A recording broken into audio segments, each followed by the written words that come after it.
week's Your Manchester, coming to you from the heart of our very fine city. That's right, this week and indeed today is local election day, and as you saw from my last intro last week, we had a Labour candidate on the show. We've got somebody scheduled in from the Lib Dems, but the party that always seemed to avoid us was of course the Tories. I'm glad to say though that has now been rectified. Absolutely, and yes, although politics can sometimes seem like a very distant relative, some say that you have the power to change this country and indeed this city. So with this in mind, we have on the show Martyn Brown from the Lib Dems, and we've also got Stephen Carlton-Woods from the Tories. Yes, this is all about to get very, very interesting, viewers. Oh yes, and also on the show today, we're going to be talking to Adam Zane, who is currently directing the Martin Het play, Be More Martyn. What a man. As well as our guests, we have our Hayley talking soaps and Colin talking sports. Plus, Dan Westwood talks to two of the cast of the show called The Visitors. That sounds very amazing, that show.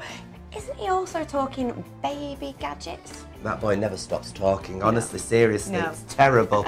Yes! Yes, all this and more, only on Your Manchester!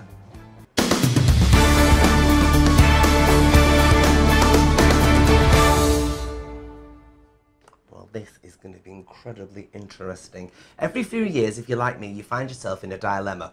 Who the flip do I vote for? What makes one political party different from the other?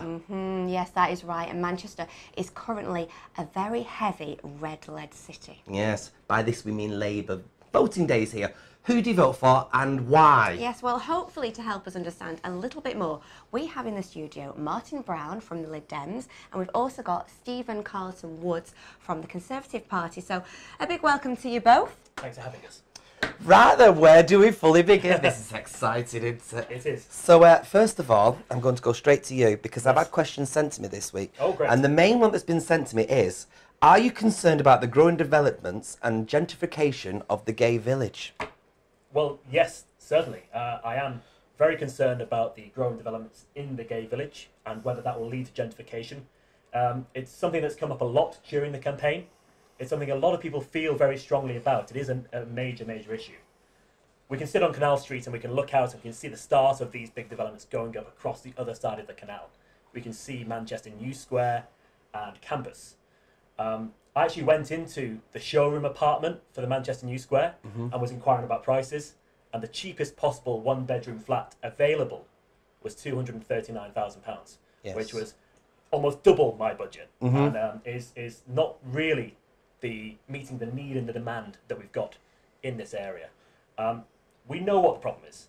Generally, people in this community, in the gay village, have not been listened to when it comes to developing these planning frameworks and the planning documents that then lead to these tall buildings being put up to meet financial need and developer profits needs rather than the needs of the local people and the people of Manchester. So to meet that concern, very simple step. We've got to consult with the communities we're building in so that development matches their expectations, meets their needs.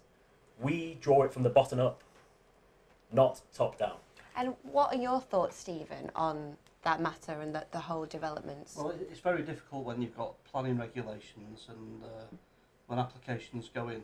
The council find it very hard to reject certain planning applications because if they do reject a planning application, it can be overturned by other departments, and it's not really a case of what the local people say or do.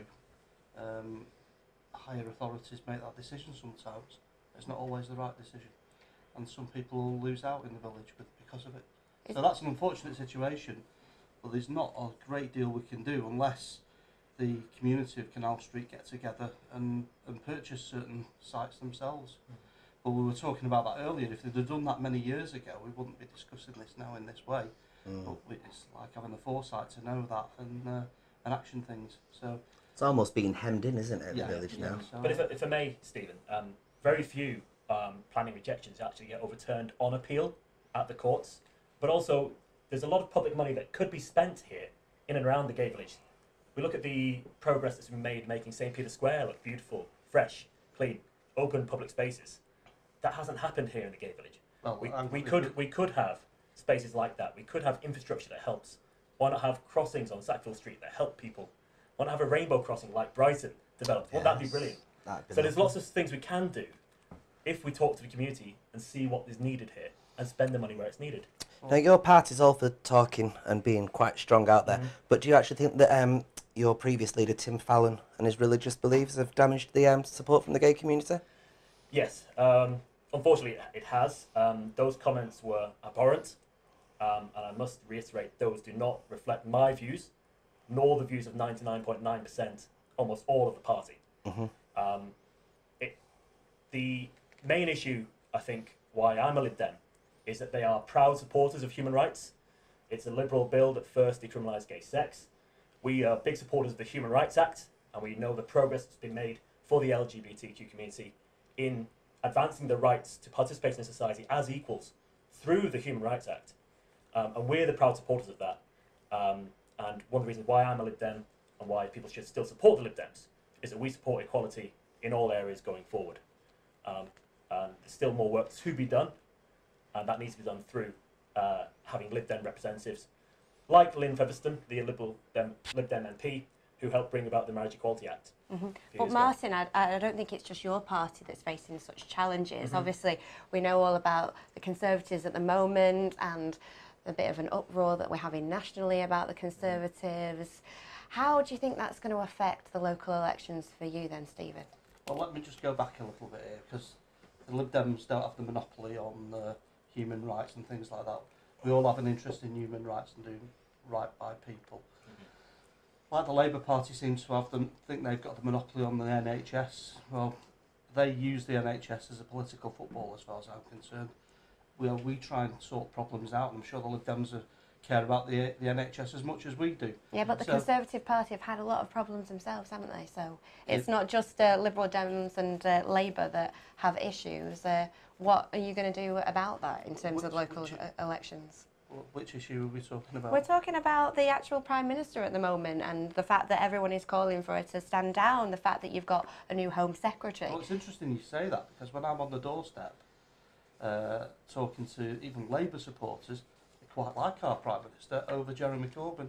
So the media like to portray this thing of the Prime Minister's under a lot of intense pressure, but ordinary people seem to like her. Okay, so we could carry on going over and over different names and picking different people out, but let's talk about a particular issue that's very prominent in Manchester, and that is the issue of homelessness. Yes. How would the Lib Dems tackle this issue? And then we'll come to the Tories.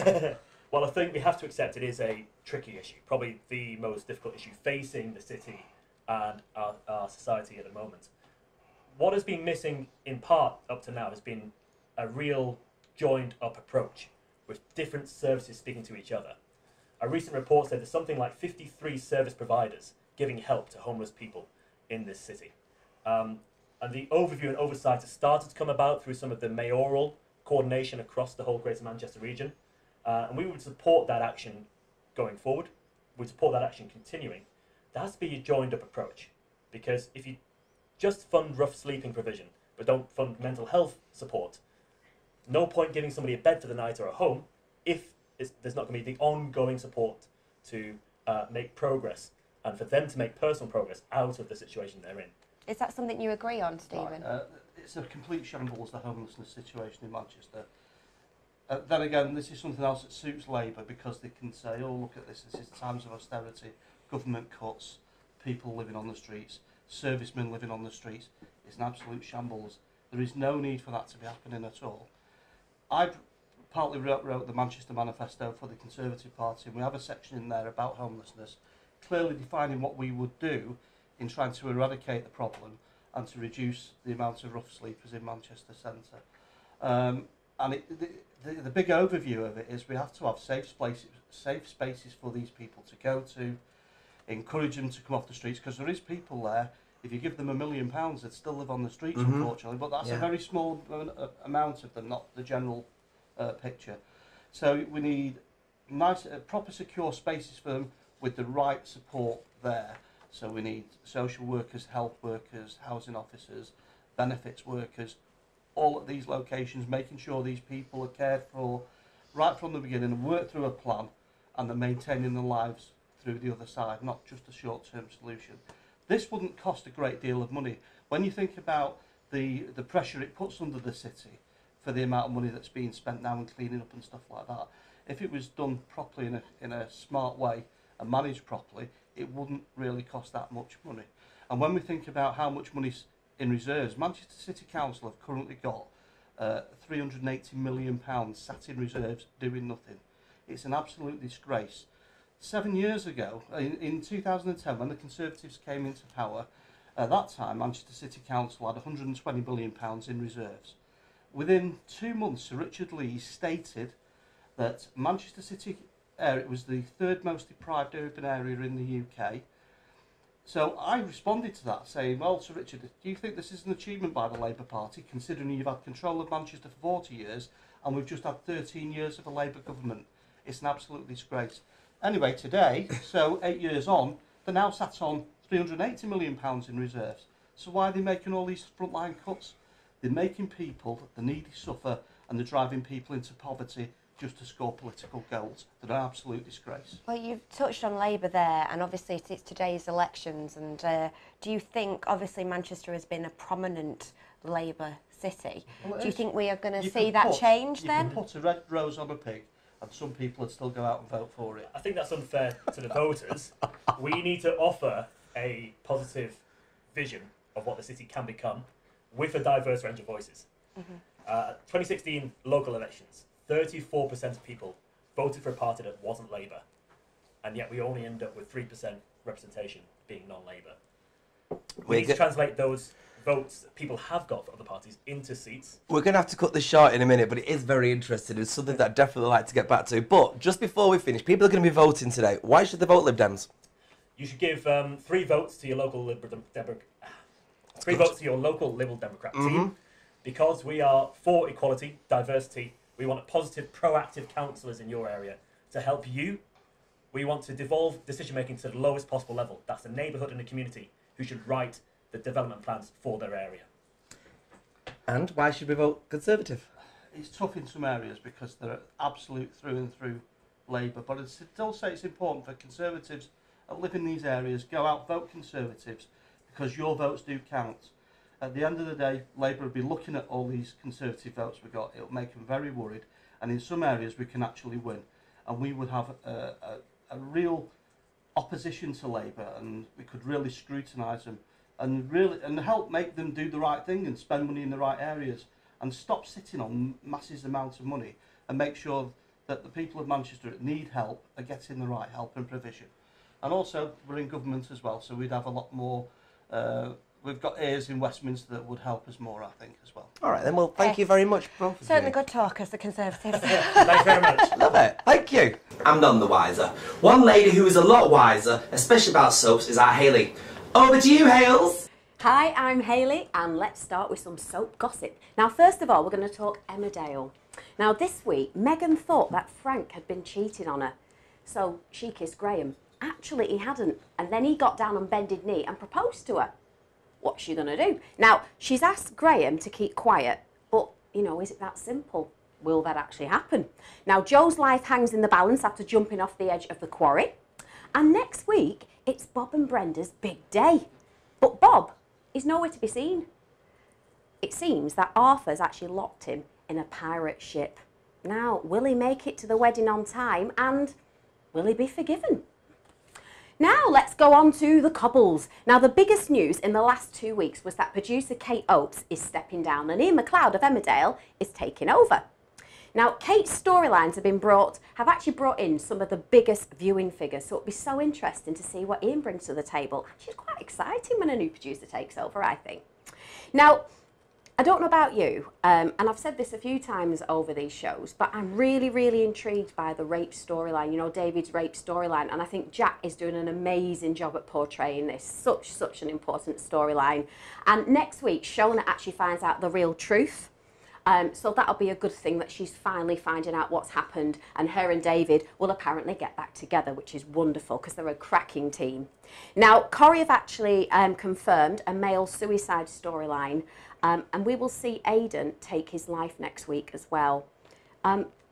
a slightly serious note compared to what I normally talk about, but the soap has actually been focusing on male mental health a lot lately, with OCD storylines, drug abuse, steroid addiction storylines, which are so important. And you know, we don't often see that sort of thing on television, so I do really think it's really good stuff that they're doing. Now, on a lighter note, it has been revealed very recently that there'll be a funny exit storyline for Rosie in the coming weeks, so I can't wait for that. Now, that's all I've got time for today. I'll see you next week for something a little bit different. Bye. Mr. Adam Zane and the fabulous Mike Lee joining us. Now, you might recognise Adam's face because he was in the fantastic 90s hit series I was a big fan of, Queer as Folk. Never watched it. Honestly.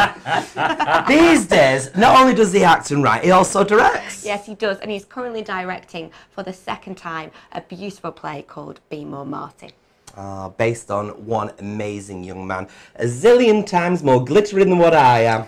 Yes, indeed. He personified glitter. He was wonderful. He was, of course, the one and only Mr. Martyn Het. Welcome, Adam. Welcome, Mike. Hello. So, go on, ask away. Tell us about the play. I don't usually get in there. You don't normally get the first question, do you? Belinda. But no, we are really interested in this play because obviously there's so much meaning behind it. Martyn touched a lot of people's hearts. Tell us a bit about what we can expect. Well, it's a brand new play this year. We did an event last year called Be More Martyn. It was very soon after after Martyn's death, so it was kind of like a memorial event, really. It was we interviewed 8 of his friends, and they told us incredible stories about him, and we transcribed those interviews, and actors read them word for word. So it was just his friends' memories, but we had a live band, and his family and friends were there. But it was really the stories from his friends that were just wonderful, and we can turn this into a play, and we're really proud of it. It's a play about how this extraordinary young man changed every single one of them in different ways, but he was remarkable, wasn't he, in that way? Incredible. Like he just had this power to influence people and make them feel better about themselves, and make themselves feel good. And that's, you know, I think what people take away from the play, or what we hope they take away from the play, is that by being in someone's life you can make a difference to them, and that's certainly what he did, and it's certainly how I feel when I read those words. Yeah. And I do think as well the fitting's really nice because theatre gives you that experience. You kind of come out in most productions feeling kind of a lot better and nice, and I think to connect the two stories must be a good synergy. Yeah, I mean, I didn't know what the play was going to be when we started. How did it develop then? Martyn's family, we said that we wanted to do a play based on interviews with the friends, and the family were really supportive and said these are 8 people who will give you a snapshot of Martyn's life. So they're school friends, university friends, boyfriends, some people that he only knew for the past year. But they all were transformed by him in ways about their sexuality or about how they felt about themselves. And we didn't want people to leave the theatre sad. You know, we wanted them to leave inspired, and I think that's what they do. The reaction last year was amazing, that people were leaving going, I'm going to be more Martyn, you know, because what would Martyn do? Yeah. And that doesn't mean, would I have that last drink? Yes, I would. Be more Martyn, which is what Martyn would do. Absolutely. But it is about, how can I make a difference? You know, what can I do? Why don't I ring my friend that I haven't spoken to for years and see how she is? Because that's what Martyn did. So this show is actually going on at Hope Mill Theatre, isn't it? So, Yeah. and it is around the anniversary Yeah. of the attack. But have you got plans then for it to move forward then, and you know, take Be More Martyn everywhere? Because it sounds like just something that everybody should see. It is. Yeah. It's a message that we're really passionate about and that we want to take around the country. Initially, we've got some dates booked in Brighton, so the Tuesday after we leave Hope Mill, we're going to Brighton for 4 days, and then we've got a date in London at the Southwark Playhouse, which is incredible. And then we're already talking about next year, spring next year, and taking the message out again. We're talking about schools, because we think it's a really important message for young people. So there's lots, I think, that Be More Martyn will become in the future, apart from what we're doing right So now. what is the night then? What do we expect to see? Is it characters that are playing within this? Or? Yeah, so we've got 8 incredible actors playing the friends. Right. So they're playing the real people, and they will speak the real words. So every word on stage has been said by one of the friends. Wow. But it's not just people. It's not just monologues. You know, we asked them all, well, what was a night like on Canal Street with Martyn? And so there's an amazing scene where you feel like you are in the gay village on a night out with Martyn, and what that was like. And yeah, Eurovision parties. So we've got a massive scene that is just Eurovision through the decades. Oh, boy, in after my own Martyn's heart. I mean, Eurovision. I've learned so much about Eurovision just from Martyn's friends. All the time when I was Amazing. Gina G. Oh! I was say always that. Sonia. I don't know why. I will never forget. Just taking you back finally, I suppose, on meeting Martyn's parents. When you chatted to them, do you think that they ever thought that Martyn would have such an impact on the world and have something like this done in his memory? It was probably the hardest thing for us was that opening night last year, when we knew that the friends were going to be there, but also his family, and their reaction to it was Amazing. It was amazing. It was Literally. they were really glad that we were telling his story, and they've been so supportive, and they really want us to get into schools and get young people inspired. And where can we watch it this time then? It's at Hope Mill? Hope Mill, and we're there for the week of the anniversary, open on the Monday. And yeah, we're there all week, so we're there. There's matinees, so hopefully we've got schools booked. We have got schools booked in, but we want more young people to come and get inspired by Martyn. And then off to Brighton Fringe. Well, we'd love to have you both back here, and then maybe the week that you're doing it, because you won't be stressful enough, will you? Yes, and then you can meet I think you should meet our lovely cast as well. You should bring some of your cast down. We'd love to speak to them and see what their thoughts I'm going are. to get myself one of those T-shirts. I know. Oh, lovely Martyn. I might even get myself a Deirdre tattoo. Oh, I shall hold you to that, Belinda. Yeah. I don't like needles. I'm not you. good with... Thank you very much to our lovely Adam and our lovely Mike. You've got to rein him in sometime. Oh, thank you so much, guys. Okay, now, right, what is happening in the world of news, our Lydia? Or as we call it, not the news.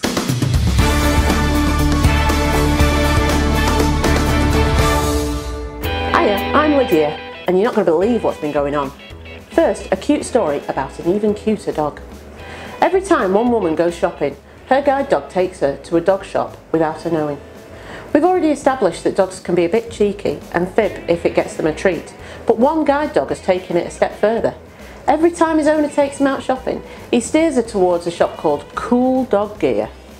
A video of the mischievous pup was put out on Twitter by Michelle Sikora. It shows her sister Danielle being guided into the shop filled with dog treats. He's super loyal to her otherwise. Like all doggo content, the internet is here for that, with hundreds and hundreds of retweets praising just how smart he is. Next, a former Youth Offenders Centre employee in Texas has been convicted of stealing more than $1.2 million, that's 860,000 quid, worth of fajitas. Gilberto Escalmilla, as I hope it's pronounced, 53, was jailed for 50 years after authorities discovered he was ordering the Mexican food to the Darrell B. Hester Juvenile Detention Centre in Cameron County and selling it on for personal profit. I've been Lydia, and this has been Not the News.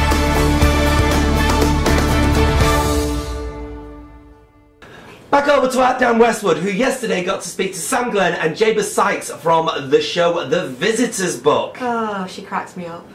The piece is a compelling new musical about family and forgiveness. A boy searches for answers when an out-of-the-blue message from a desperate stranger finally offers him some hope. And joining me now in the studio are two people from that very musical. We've got Jabez Sykes and Sam Glenn. Tell me a little bit about it. It's a really sort of heartwarming story about a boy who's sort of searching for an answer. Don't want to give too much away. No, but it's sort of a really subtle piece of musical theatre. I'd say it's probably more like a play with music. Yeah.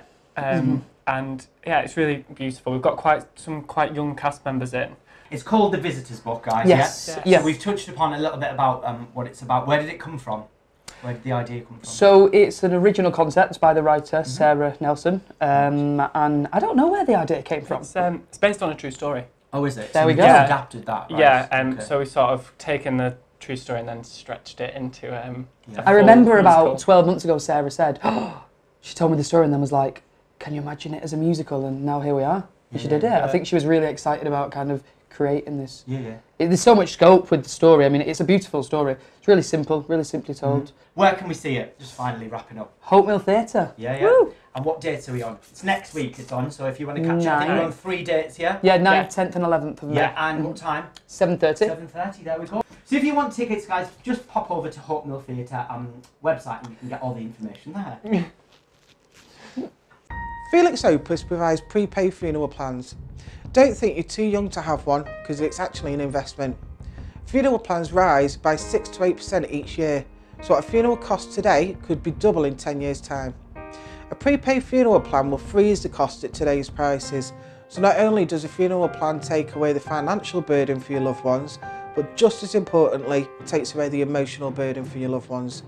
If you took out a funeral plan today, you could choose everything about that funeral, from what songs are played, to what people wear, to what flowers you like, plus many more. So all this leaves for your loved ones to do is pick up the phone to activate the plan, and the rest is done for them. Felix Opus works in partnership with Capital Life Funeral Plans, and Felix Opus has an offer at the moment on for £75 cashback. Felix Opus also gives a large percentage of any profit to a chosen charity. So please get in touch today with the number below. Thank you.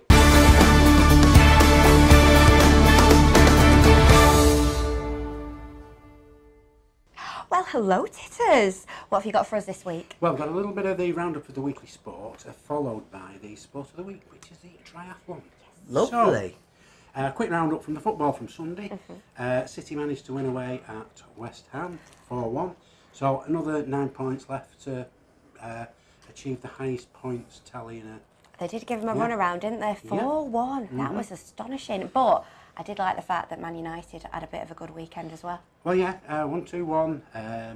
Was it the 93rd minute they managed to score? It was, yeah. In our household, somebody jumped up straight off, nearly scared me to death. My tea was all over me. But yeah, it was a good result. But what was the lovely bit about that was, with it being Arsene Wenger's last visit to Old Trafford as the Arsenal manager, they made that wonderful presentation before the game with his old adversary, easy for me to say, his old adversary. So what's his name? Sir Alex Ferguson. Oh, was he there? He was there. No, I know him. Oh, you know I know. him? There's a statue of him, isn't there? There is, yes. He was there in his seat, chewing his chewing gum as usual, with his red nose and all that. Well, they gave him a nice little presentation before the game. To Arsenal. What did they give him? A bit of a trophy, like a cup. Like he The doesn't only need silverware anymore. they'll get this year. So. Oh, but they've not from Manchester. All right. Get on to the rest of the sport, please. Right, sorry, yeah. Now, Lyon ladies beat Manchester City women on Sunday in the semi-final of the Champions League. Oh, it's a shame. And sadly, they won 1-0, and the goal was scored by the England and ex-Manchester City player Lucy Bronze. No way. Oh, that's a turnaround. Irony. But she is one of the top players who's up for the Women's Footballer of the Year award, World Footballer of the Year award, so we lost to a bit of class. Anyway, the sport of the week. there we go. The sport of the week, enjoy Yes. What have we got? We've got the triathlon. Which encompasses what sports? Well, now, nice and easy. Yeah, there's 3 different parts to this. There's a little swim. Yeah. And a little bike ride. All right. And then a little run, if you're only 9. Oh. But then you get to the adult stage, and we get to the Olympic bit, where it's 1.5 kilometre swim in open water. That's about a mile. Then you've got a 40 kilometre bike ride, which is about 25 miles. Straight after each other. Oh yeah, continuous. Yeah, just have a quick change. Is there a Starbucks on the way? No. Possibly. All right. Yeah, it could be. Okay. Yeah. And then finally, you have a little 10k run after the bike ride. Right. So in effect, it's like going along the East Lancs Road from Manchester to Liverpool. Oh, it's like killing yourself, that's basically, if you did it isn't on a it? straight line. Yeah. And the fellas are about, well, they take about 1 hour and 54 to achieve it all. Wow. Sorry, what? 1 hour and 54 minutes. I couldn't walk around the studio twice in that time. And the ladies are just over 2 hours, you know. In fact, on Sunday was the Bermuda triathlon. Oh, I thought you were going to say triangle. I Triangle, thought yeah, you'd no, get lost yeah, in that. I had to think myself. That's just the ladies. And we got no interest in the gents because we got no representatives because the Brownlee brothers weren't running. Oh, they're great. They were the ones that got, and he carried him over, didn't he? The That's the brothers, because ones, they the were like, Brownlee brothers. oh, and he went, Yeah, oh, let me from carry you. I've got it there, Yorkshire, from the yes, dark side, yes. yeah. And, but the ladies, we actually got second. I'll just have a quick look at me notes. Yes, a lady called Vicky Holland. Fantastic. And she was only 2 minutes behind the winner, who was actually the Bermudan lady. Brilliant. So, but we had 2 other places. Has this tempted you to have a go then, Colin? Because what we really want to see is you getting your wetsuit on, Well, I thought you were then gonna getting say on kit your off, yeah, I bike, was thinking of You and might then going want to for a see run. that. Yeah. I can feel the croissant coming back up. Oh. Ignore yeah. it. No, I've got to admit, there's one part of it. It's the open water, open water swimming. I wish I had my teeth in tonight. Can I borrow yours? Yeah. Oh. And it's one of those. It's this place like Pennington Flash on the way up. Oh yeah, nearly, yeah. Well, they have an open water swimming 3 times a week, or more obviously nearer. They have it near Media City, don't they? Actually, that Dock 10 between Media City and the. I've Lowry. often thought, what are people doing in there? Now I know. And that's what it is. That's the open water. Well, I swimming didn't know. They from might where have been I having a little paddle, or they might have dropped something in there. You just never know these days, Oh, do you? tell me what you're doing next week. This is all getting very well, Twilight I Zone. think it's a secret next week. Oh, next week is it? Of course, it's our special next week, isn't it? Oh, Oh, yes. There may be some open water though. How very unfortunate. Well, we'll leave it at that, shall we, Titty? Righty-ho. Thank you very much. And so another show's gone past as well. Do you know that went Yeah. quick? Oh. Next week, though, is a truly special one as the Lowry has granted us our very first exclusive special. Yes! We are going to the Lowry Theatre next week for the launch of Titanic the musical. We're on the red carpet talking to the folks and talking to the cast and hopefully conversing with some of them, their celebs. So if you see us, please come and say Shabba! Shabba. It's all very exciting. We also have our regular features as well, but with a slight twist, because next week is all about the Titanic. Well, I hope it goes down well. Oh, got a bit of a sinking feeling about that one. Anyway, it does promise to be a very special night. So till then, take care. Ta-ra, flowers!